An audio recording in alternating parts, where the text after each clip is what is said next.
Hare Krishna, muchas gracias por venir a la clase de Srimad Bhagavatam de hoy, correspondiente al canto sexto, capítulo quinto, titulado Prajapati Daksha maldice a Narada Muni.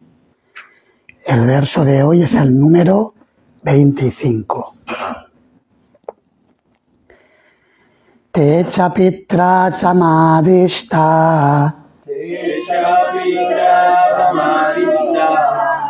praja sarge drita vrata Narayana saro jakmur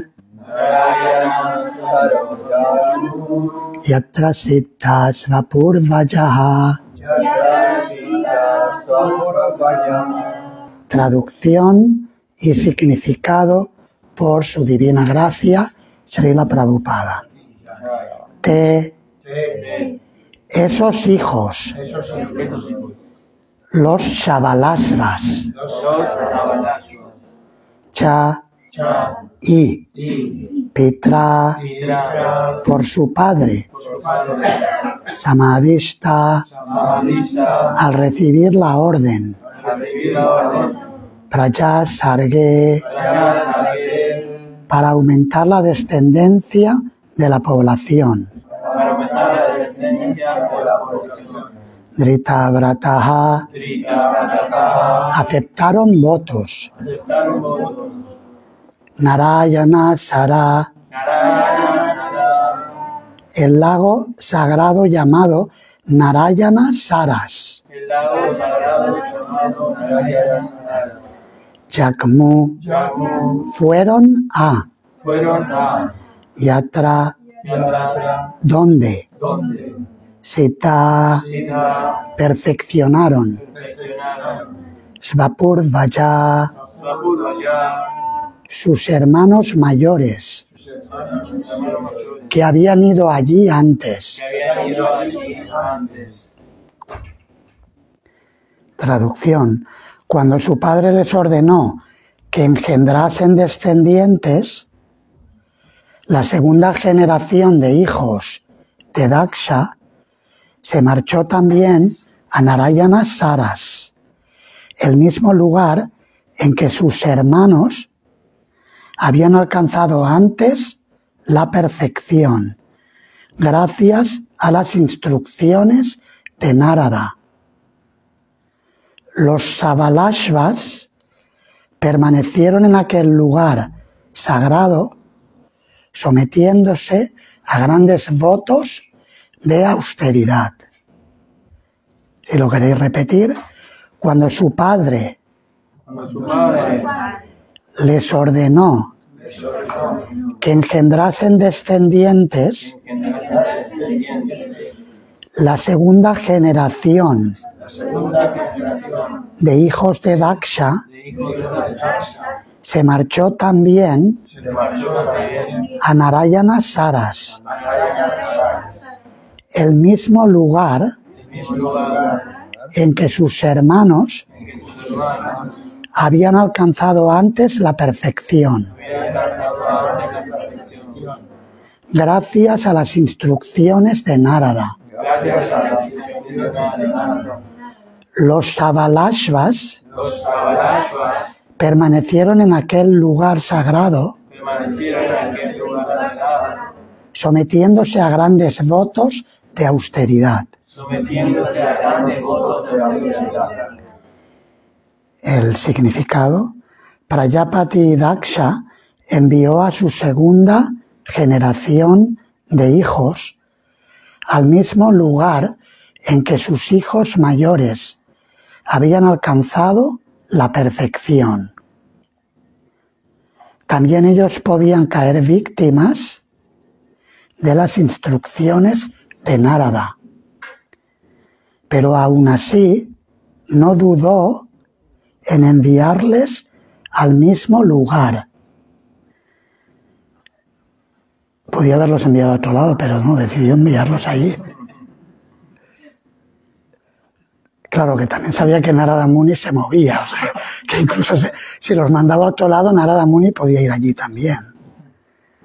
Según la cultura védica, antes de entrar en la vida familiar para engendrar hijos, es necesario adiestrarse en el conocimiento espiritual, llevando vida de brahmachari. Ese es el sistema védico. Prajapati Daksha, por lo tanto, envió a su segunda generación de hijos a que recibieran educación, aun a riesgo de que, debido a las instrucciones de Narada, llegasen a ser tan inteligentes como sus hermanos mayores. Como padre responsable, Daksha no dudó en permitir que sus hijos recibiesen formación cultural en lo tocante a la perfección de la vida. La elección entre regresar al hogar de vuelta a Dios o pudrirse en el mundo material en diversas especies de vida les correspondía solamente a ellos.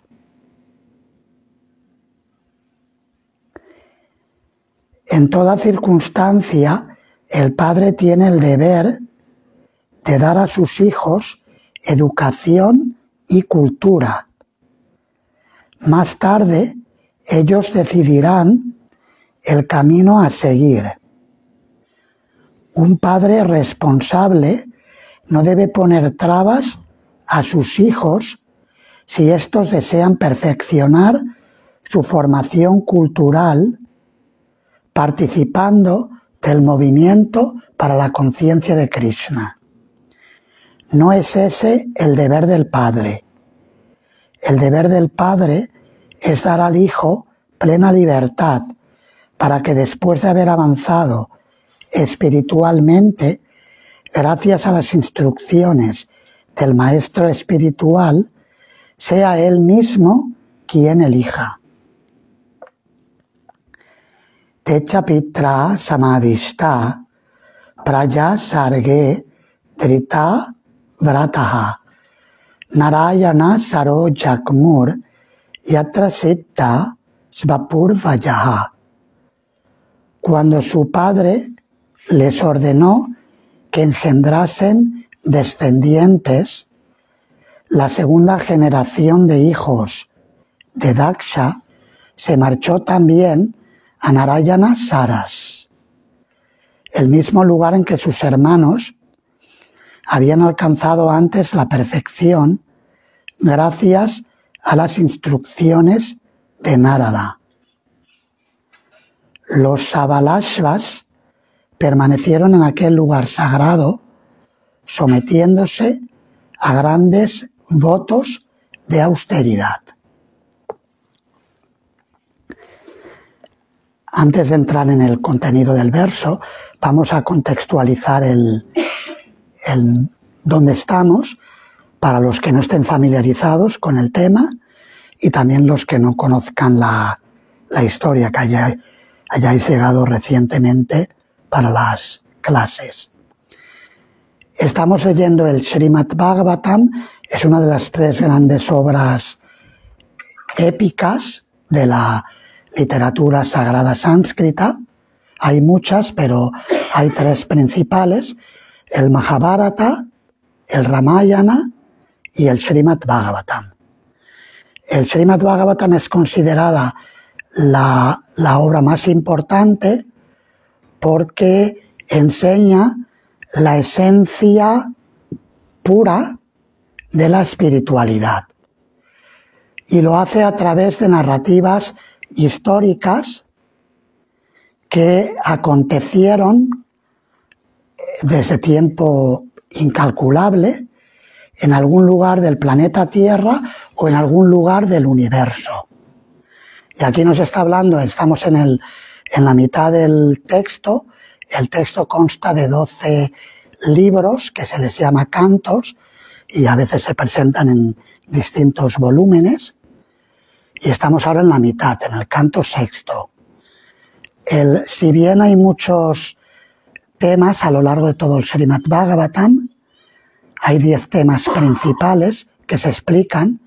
Se habla de la creación del universo, la creación secundaria, los sistemas planetarios donde viven las almas encarnadas, donde pueden vivir, Astan Poshanam, la protección que el Señor Supremo le ofrece a las almas que vivimos en cuerpos materiales, y especialmente a aquellas almas que son buscadoras de la verdad, porque muchas veces en el mundo material las almas preferimos vivir en el engaño que en la verdad. Esa es la condición del mundo material. Así, Poshanam, la protección que brinda el Señor, el impulso creativo y los deseos que tienen las entidades vivientes, los periodos universales, los temas que tratan del Señor y de sus devotos, temas de la vida trascendental, la aniquilación del cosmos y la aniquilación del ciclo de nacimientos y muertes repetidos, la liberación del alma del ciclo de reencarnaciones, del samsara, y finalmente revela a Sri Krishna, la personalidad suprema de Dios, la verdad absoluta, como el refugio máximo para todas las almas. Y de hecho los primeros 9 temas se explican para iluminar el último tema, es decir, llegar a conocer a Dios y la relación que nosotros tenemos con Él. A lo largo de todo el Bhagavatam se narran muchas historias, y de hecho estos 10 temas se encuentran, según explica Srila Jiva Goswami, se encuentran repartidos a lo largo de toda la obra. Sin embargo, algunos comentaristas han atribuido temas específicos a cada uno de los cantos. Y muchas veces se atribuye el cuarto tema, Poshanam, la protección del Señor a las almas encarnadas, se menciona que está en el canto sexto. Por ejemplo, en este canto hemos escuchado en capítulos anteriores la historia de Ayamila, aquel gran pecador, una persona muy materialista que se dedicó incluso a la delincuencia, a pesar de que en su juventud había sido una persona virtuosa y había practicado la vida espiritual con su familia, pero luego por malas compañías se dedicó a la vida mundana de la forma más grotesca posible, agrediendo a otros, secuestrando a personas, robándoles, estafándoles, etc. Sin embargo, al final se salvó o tuvo una segunda oportunidad porque de forma inconsciente cantó el santo nombre, que es un nombre de Dios. Narayana significa el manantial o el origen de todos los seres vivos. También significa el refugio de todos los seres vivos. Porque normalmente en el mundo de la materia necesitamos refugio, ¿verdad? Sino porque tiene la gente una casa, porque busca refugio. Y antiguamente no se ponían cerraduras porque había menos peligros. Antiguamente en los pueblos la gente dejaba la puerta abierta, ¿verdad? No, no había ningún problema. Pues la gente entraba y salía, sabía que nadie le iba a hacer nada. Recuerdo no hace tantos años, en Madrid, había una pareja, que no sé, hace muchos años que no sé de ellos, no recuerdo sus nombres, pero eran una pareja que iban por el Templo de Madrid, hablo de primeros de los años 90, en el Templo de Espíritu Santo, cuando Bhaktiyan Prabhu llevaba el templo, que lo acababa de abrir en ese lugar. Esta pareja era, sí, él era hindú y ella era española, si recuerdo correctamente. Él era hindú, era de la zona de Tamil Nadu, o no sé si incluso era de Sri Lanka. Tamil Nadu, Sri Lanka, que en aquella época estaban más relacionados que ahora, tengo entendido. Y entonces me contaron que en un viaje que hicieron a visitar a la familia de él, ella compartía, yo les pregunté cómo ha ido el viaje y qué tal en vuestro pueblo pater, el pueblo de los padres de él y tal, cómo ha ido. Y me comentaban que allí, que era un pueblo bastante remoto, pero que ella podía salir tranquilamente, siendo occidental, salía tranquilamente por el pueblo sin miedo a que nadie la agrediera. En algunos pueblos sí, pero en muchos lugares ya no es posible. Y estamos hablando de hace 30 años, en algunos lugares sí era posible y era muy, muy natural y todo muy tranquilo, porque la gente era más piadosa que ahora. Hay una degradación a pasos agigantados en el mundo, también provocada muchas veces por los aparatos que utilizamos y toda la basura que circula por las redes, provoca, estimula a que la gente se degrade más rápido. Es algo que tristemente es así. Si bien es cierto que podemos utilizar estos mismos elementos para transmitir conocimiento trascendental. Lo mismo que causa el enredo se puede utilizar para desenredar. Como el ejemplo que se suele dar, que si tengo una astilla clavada, es decir, estoy herido con algo puntiagudo, puedo utilizar otro elemento puntiagudo, como por ejemplo un alfiler o una aguja desinfectados, para sacar eso puntiagudo que me hace daño. Es decir, que podemos utilizar aquello que nos hace daño, si se utiliza sabiamente, terapéuticamente, puede servir como cura. También ocurre con los productos lácteos. Si una persona se enferma por abusar del consumo de productos lácteos, por ejemplo, bebiendo demasiada leche o tomando demasiados dulces de leche, la enfermedad se puede curar con otros productos lácteos, como por ejemplo el yogur, el kéfir, el requesón. Hay ciertos productos que son que restablecen la flora intestinal y que ayudan a poner las cosas en su lugar. Lo mismo que causó la enfermedad se convierte en la causa de la cura de la enfermedad.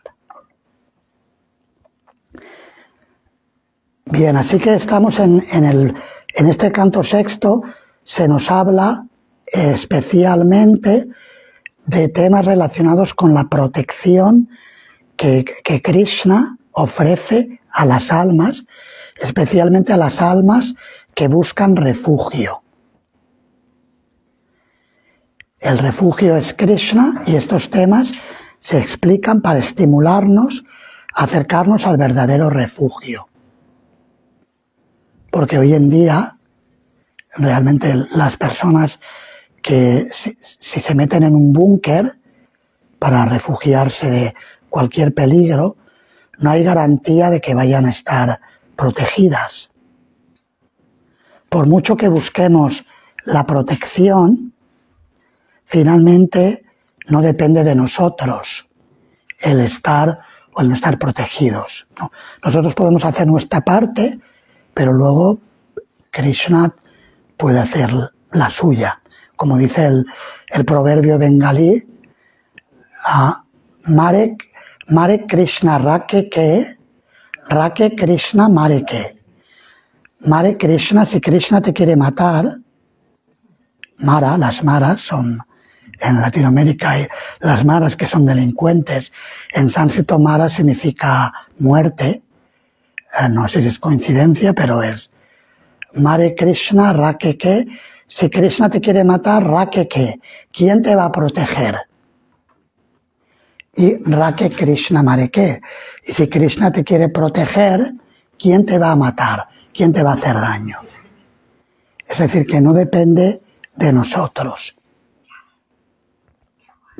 Por supuesto, nosotros podemos tomar nuestras precauciones con el abrigo, con el lugar de residencia, con la dieta saludable, etc. Pero luego, finalmente, la vida y la muerte, la salud y la enfermedad no dependen de nuestro control. Ahora estamos en esta historia que en la que se habla de Prajapati Daksha. Daksha es un progenitor universal. Según los Vedas, hay personalidades, es decir, Dios no controla en solitario, sino que tiene a gente que trabaja para él. Si hasta una persona, un don nadie del mundo material, tiene gente que trabaja para él, un millonario materialista, que más o menos, con todo el respeto a la persona, pero los que vivimos en este mundo mortal, somos, como nos diría Ambarish Maharaj Das, somos un pobre diablo. Dice, ese es un pobre diablo. Somos así, somos pobres diablos. Hay gente que tiene mucha riqueza, mucha opulencia. Podemos creernos que somos alguien importante, pero somos pobres mortales, sujetos a los diferentes tipos de sufrimientos. Sino porque llevan guardaespaldas. Llevan guardaespaldas porque quieren estar protegidos, no porque sean fuertes. Precisamente llevan guardaespaldas porque son débiles. El progenitor universal tuvo muchos hijos haciendo uso del poder que había recibido, un poder superior al que tenemos los humanos. Yo, por ejemplo, tuve unos tíos, mi tío Jaime y mi tía Carmen, así le llamábamos, el tío Jaime, la tía Carmen, tenían 12 hijos. Todavía los primos todavía viven. Y entonces decimos que tuvieron muchos hijos, pero comparados con Prajapati Daksha, nada. Prajapati Daksha tenían miles de hijos, porque son seres que tienen cuerpos superiores, no son cuerpos físicos tan limitados como los nuestros, y que podían generar población en virtud del poder que habían recibido en el universo. Y son seres normalmente virtuosos, religiosos, pero Prajapati Daksha tenía el defecto de que se lo tenía creído y no reconocía que esa virtud que tenía en realidad era un regalo de Dios y que él debía utilizarlo con total entrega para el servicio de Dios. Él estaba apegado a hacer prosperar el mundo material. Y a eso se le llama las enseñanzas de la sección, lo que se llama la sección Karma Kanda de los Vedas. Son partes de los textos sagrados, de la literatura sagrada, que fomentan la cultura y la educación en el ámbito material, pero que no da suficiente atención a la vida espiritual. Entonces lo que ocurrió, lo que se narra en este capítulo, es que Prajapati Daksha envió a sus hijos, los primeros hijos, que se llamaban Haryashvas, los envió a practicar austeridades a este lago sagrado llamado Narayana Saras, cerca de la desembocadura del río Sindhu.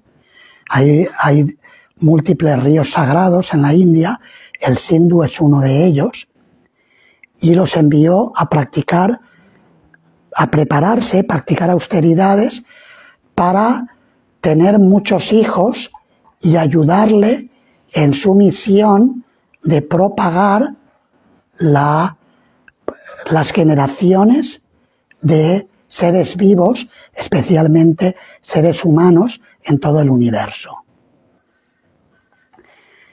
Sucedió que cuando estaban practicando esta preparación para tener muchos hijos, apareció un Hare Krishna por allí.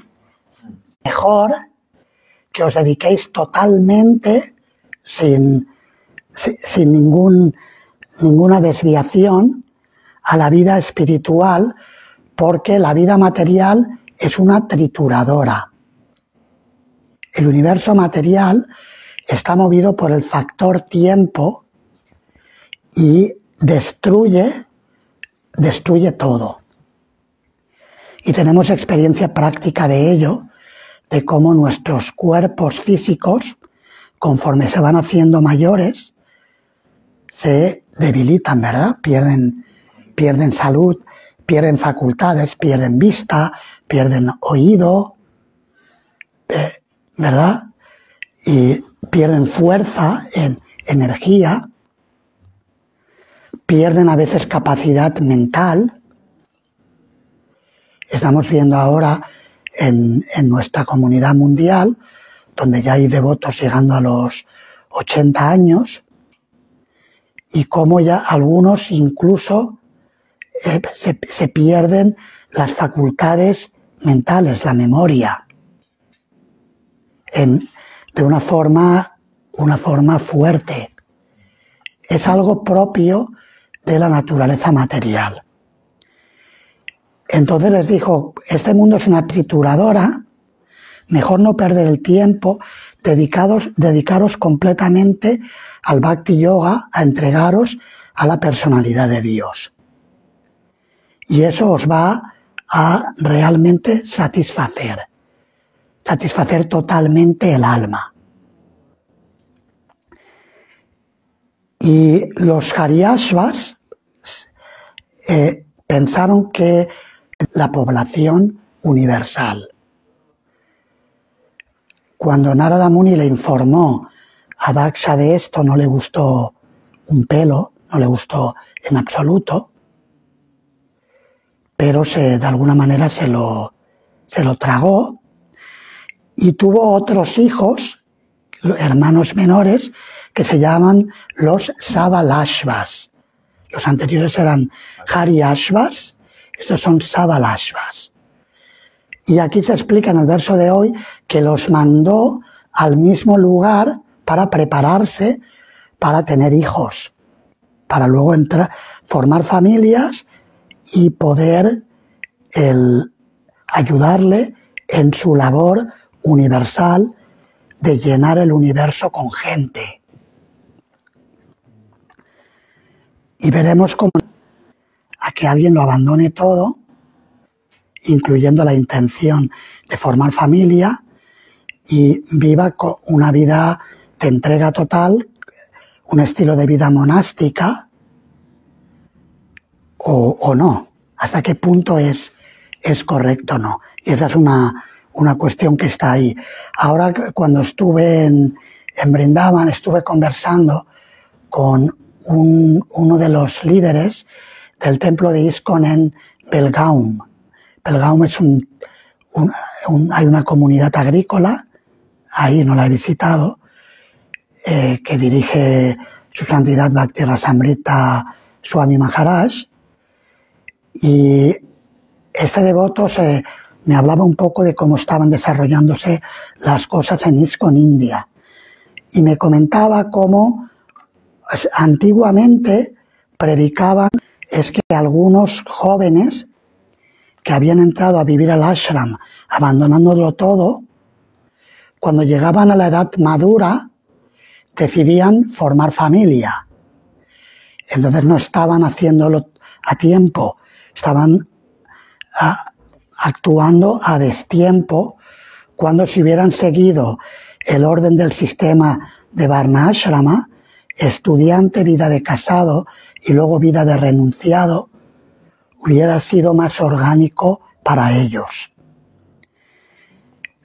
Es cierto que hay una gran diferencia entre el caso de los Savalashvas, a los que le predicó Narada Muni, y los devotos que entran a vivir en un ashram para entregarse completamente a Krishna. A vivir en un ashram y que luego forman familia después de una formación como estudiantes, es diferente porque el principio, el camino es el mismo, es el camino de Nivritti Marga o el camino de la entrega a la personalidad de Dios a través de los diferentes procesos del Bhakti. Casado, para alguien que sigue el sendero no devocional del Karma Kanda, que para el que lo sigue en el camino del Bhakti. Es muy diferente. Comentarios o preguntas sobre lo que hemos mencionado hoy. Bastante interesante ver que inclusive hoy en nuestros tiempos, si una persona quiere tener familia, tiene que también prepararse, ¿no? Es decir, tener una profesión y en el mejor de los casos conseguir ya un coche, una casa, todo lo que se necesita para una grija, ¿no? Una vida plena, ¿no? en familia. Y inclusive en esos tiempos también de una manera se iban a preparar también, claro, en ese sistema Karma Kanda, pero se preparaban también para optar a una vida familiar, ¿no? Es bastante interesante porque eso aún se sigue. Claro que ya no hay un principio hoy en día de un para qué, solamente es algo personal, no para una ofrenda, ¿no? A una divinidad, pero inclusive en estos tiempos todavía hay que prepararse. Claro que Kali Yuga avanza y ya ni siquiera eso viene, ¿no? Ni una adoración a los semidioses, ni mucho menos a Narayana, sino para sobresalir nada más en el mundo.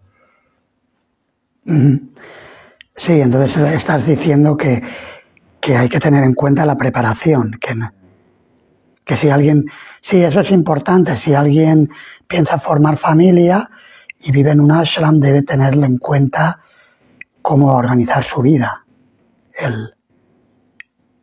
Es verdad que los devotos dependemos de Krishna, y eso siempre está ahí, pero también hay que usar la inteligencia que Krishna nos da para hacer las cosas correctamente, de una manera responsable.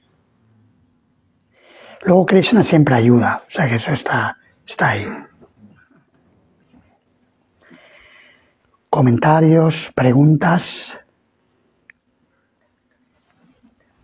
Un poco de inspiración de cómo mantener la mente en la conciencia de Krishna el trabajo, fuera, en el mundo material,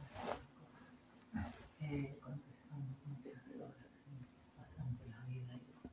No podemos mantenernos siempre fijos en ese servicio del Señor. Cantar siempre, cuando estamos llevando a cabo otras actividades, si podemos cantar durante esa actividad, cantar el mantra, si no, podemos cantar internamente. Es decir, Krishna, la Bhagavad Gita dice, Tasmat sarveshu kaleshu mam anusmara duyutyacha. Trata es eso, de poder vivir con Krishna o poder recordar a Krishna a cada momento, independiente de las actividades que llevemos a cabo. Claro que no es siempre fácil. Si estás trabajando con personas que no son devotas, por ejemplo, es más difícil, pero internamente el control de lo que pasa dentro de ti lo tienes tú en la medida que Krishna te permita, tienes ese control de lo que pasa dentro de ti y de cómo interactúas con la gente. Se trata de ejercer esa facultad, ese don que Krishna nos da, ejercerlo a favor de Krishna y no dejar el perdernos con tantas cosas. Para poder hacer esto se requiere una práctica espiritual diaria. Si no cantamos un buen japa, es más difícil recordar a Krishna el resto del día y tener una conciencia espiritual en las actividades que llevamos a cabo diariamente, incluso dentro de la comunidad de devotos.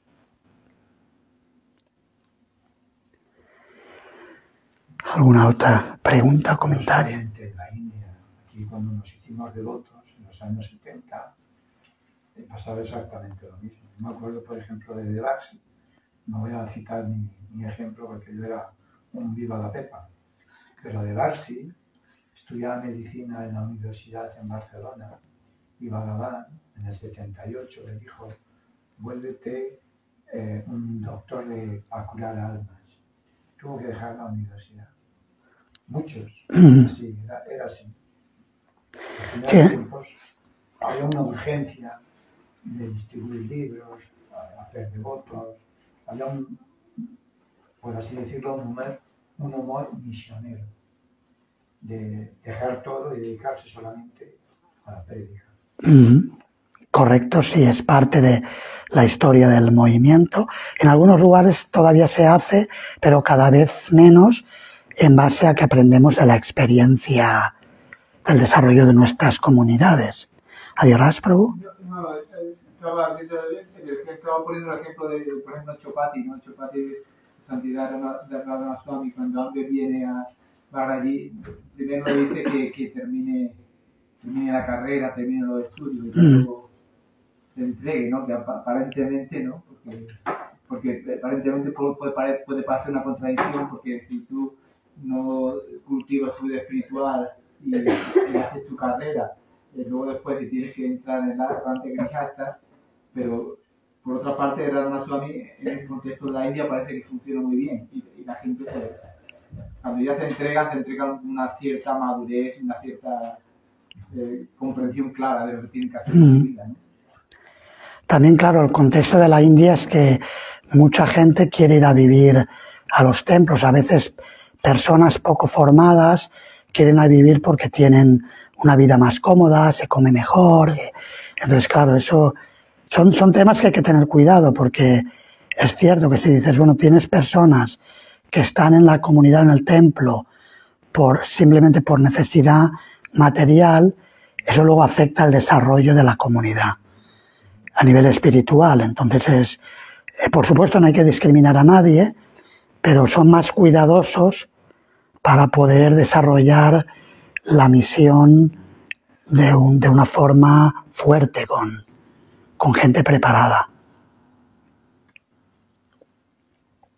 Y es algo que tenemos que tener en cuenta también en Occidente.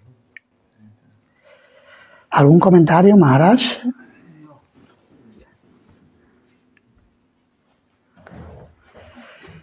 terminamos aquí. Muchas gracias. Mario, ¿quieres preguntar algo? Yo me preguntaba si a esta persona que Dios le encomendó propagarse, fue Dios el que se lo pidió, ¿no? Krishna el que se lo pidió.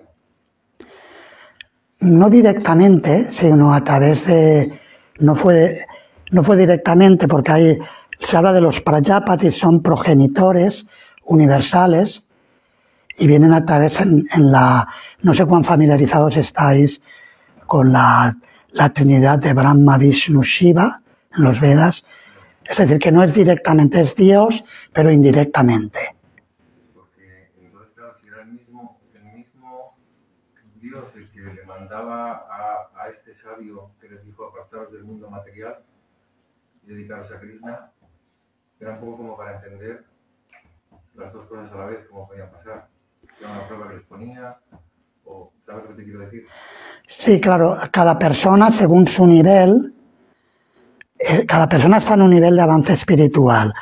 El sabio que les pedía que dejaran todo, él iba a saco, él decía, mira, el mundo es una trituradora, no perdáis el tiempo, entrégate a Dios y se acabó el problema.